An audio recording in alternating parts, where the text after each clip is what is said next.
Hey World Civilizations, Mr. Lassiter with you, and in this video we're going to be looking at the life and culture in classical Rome.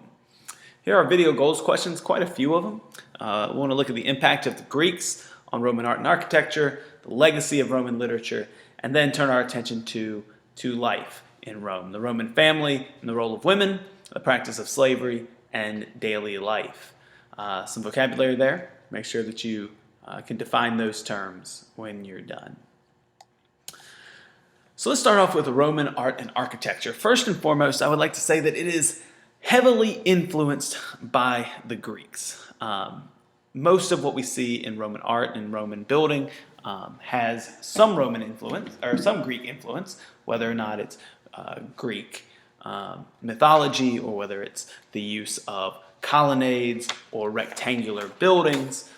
Whether it's the style of Greek sculpture, whatever it is, we see a lot of Greek influence in this Mediterranean region.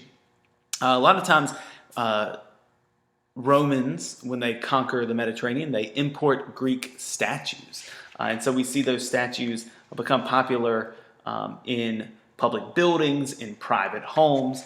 And when those statues kind of start running out, basically, we see Romans start to make copies like this one you see on the right. It's a Roman copy of a Greek bronze statue carved in marble. And so they continue to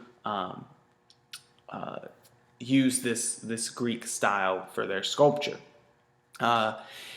In architecture, the Romans excel. It's a very practical art, and they are very good at it. Check out the Roman engineering video if you need some good examples. But it still had Greek influence. It had colonnades, rectangular buildings, as I said. But the Romans tended to use more curved lines, the arch, the vault, and the dome. And Roman other architecture that you'll see in that video on the engineering of Rome included roads, bridges, and aqueducts, which would incorporate some of these features.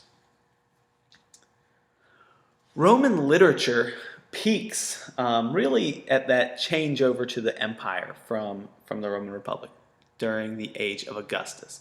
And I'll give you a couple important writers from this time period. The first being Virgil, who was an epic poet and the author of an epic called the Aeneid.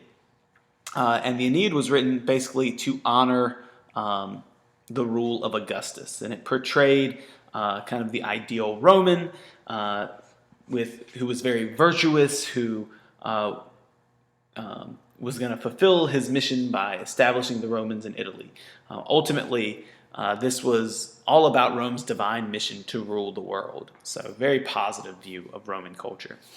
Another one I want you to look at is this guy, Livy, who was a historian who celebrated Rome's greatness. He wrote The History of Rome, which was a 142-volume series, but only about 35 of those books survive to this day. Again, celebrating Rome's greatness and virtues, so it's not always seen as the most reliable source. Over here on the right, you see a mosaic of the poet Virgil. Now let's shift over to Roman society, particularly the Roman family, which was at the center of the Roman social structure.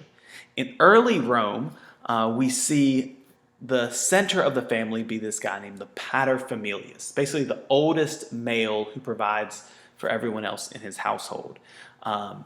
Basically can be seen as kind of the wise patriarch of the family, and again, this was patriarchy.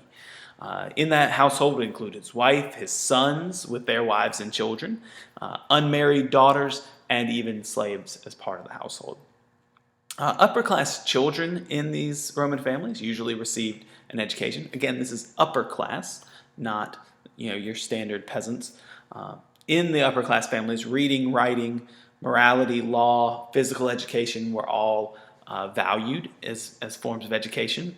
PE especially for preparing for going to war, etc. A lot of times these families would hire teachers or would employ teachers, mostly from Greece, and they would learn in Latin and Greek in order to conduct business around the Mediterranean. And these teachers were often slaves captured from Greece by the Romans. Like the Greeks, women in Rome initially had very few rights, and they quote unquote needed male guardians. Women usually married very early, between the ages of 12 and 16. But by the time we get to the later Roman Empire, we see a change in the family structure. The role of the paterfamilias decreases. Women gained a few rights and no longer necessarily needed a guardian, although they would usually travel around, especially upper class women, with their maids, etc. So they were kind of monitored. They could engage in going to games or sports or plays, but usually they would sit in segregated sections. Upper class women usually gained a considerable amount of freedom and independence, and while they could not participate in politics, sometimes had influence because of their husbands. But men and women were not wholly segregated like we see in Athens, Greece, or anything like that. They are in society, they are visible, they're not confined to the home, although I would say that their rights were on par with those of children. If you think about the amount of freedom and independence a child has, well, that's basically how Roman women were seen. Another major institution in Roman culture that we should look at is slavery. While slavery existed throughout the ancient world, probably no one else in at least the Mediterranean had as many slaves or relied on slavery as much as the Romans did. From the very rich to small farmers, slavery was common. These slaves usually were from conquered territories around the Mediterranean. They were employed as artists, tutors, musicians, and doctors, if they were Greek, most likely, because of the well-educated Greeks. They might be gardeners or cooks or waiters, as you see in this image to the right. But slaves also did hard labor. They built roads and public buildings, and they farmed. And the conditions were harsh, as Rome really didn't value the lives of slaves very highly. It was cheaper to buy new or more slaves than to provide slaves good quarters or good conditions. Occasionally, of course, slave revolts sprung up, but they were usually suppressed pretty brutally. One famous example was the rebellion led by the gladiator Spartacus. But his rebellion was put down, and 6,000 of his followers were crucified as their punishment for usurping the power of the state. Now, obviously, we can't cover everything in the daily life of Rome, but if we think about the city of Rome itself, it was a very large metropolis of about 1 million people. And the structure of Rome was copied in these cities across the empire. You would have colosseums and circuses and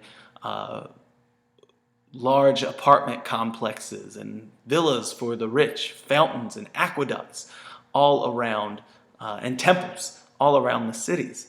The living conditions, though, especially in the city, the capital city of Rome itself, were pretty crowded and pretty dangerous. It was not a place where you wanted to walk around at night because the police forces, or the attempted police forces, did not keep very, very good order, we could say.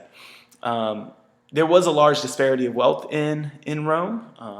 The rich would live in these large villas, where the poor would live in crowded insulae, or poorly built apartment complexes. They could be 6 stories high, you see there, sometimes made of wood or of concrete, extremely crowded, and if one caught fire, you could pretty much be assured that everyone would be lost.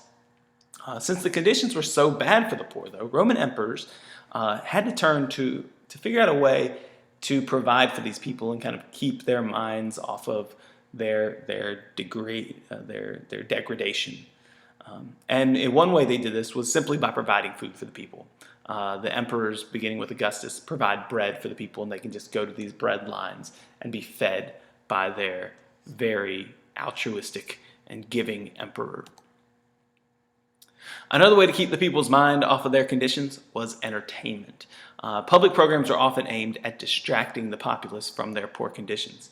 For example, gladiatorial games kept the masses entertained with blood sport. The largest and most impressive venue was the Colosseum, which you'll see on the next slide. Another way to entertain the masses were chariot races that were held at places like the Circus Maximus, and you can see the recreation of that, the computer model of that to the right here, of what it might have looked like.